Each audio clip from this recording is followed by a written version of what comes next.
Hello అందరికీ. Welcome back to my channel. So last వీడియోలో నాకు చాలా అంటే చాలా మంచి రెస్పాన్స్ వచ్చిందండి మీ నుండి. Thank you so much for your love and support. ఎప్పుడు ఇలానే సపోర్ట్ చేస్తుంటారని కోరుకుంటున్నాను. సో డిస్పాచ్ చేసే ఎవ్రీ 15 మినిట్స్ ముందు నేను ఇలా వీడియో తీసి పెడుతున్నానండి.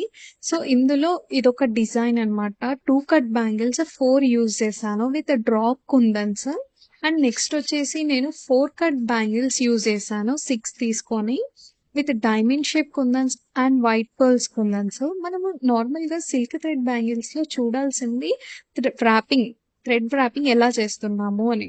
థ్రెడ్ అనేది క్వాలిటీ ఉంటుంది, అన్క్వాలిటీ ఉంటుంది. సో మనం అందులో మోసపోకుండా క్వాలిటీ తీసుకొని నీట్ ఫినిషింగ్ చేయాలన్నమాట. థ్రెడ్డింగ్ చూడండి ఎలా ఉందో, నేను ఎక్కడ స్టార్ట్ చేశాను ఎక్కడ ఎండ్ చేశాను అనేది కూడా కనిపించదన్నమాట. సో అలా ఉండాలి థ్రెడ్డింగ్ అనేది. అప్పుడైతేనే మనకి బ్యాంగిల్ లుక్ కూడా చాలా అంటే చాలా బాగుంటుంది. అండ్ మనం కుందన్స్ కూడా క్వాలిటీవి తీసుకొని యూజ్ చేయాలి. ఈ సెట్ లో చూడండి నేను 2 అండ్ 4 కట్ బ్యాంగిల్స్ యూజ్ చేశాను. అండ్ డిజైన్ చూడండి మరి ఓవర్ గా లేకుండా నీట్ అండ్ సింపుల్ గా యూజ్ చేశాను. చాలా మంది చూసి వెళ్ళిపోతున్నారండి, సబ్స్క్రైబ్ అయితే చేసుకోవట్లేదు. ఇంకా మీ వీడియోస్ కావాలనుకుంటే తప్పకుండా లైక్ అండ్ సబ్స్క్రైబ్ చేసుకోండి. So that it motivate me to do more videos. Thank you so much and bye bye.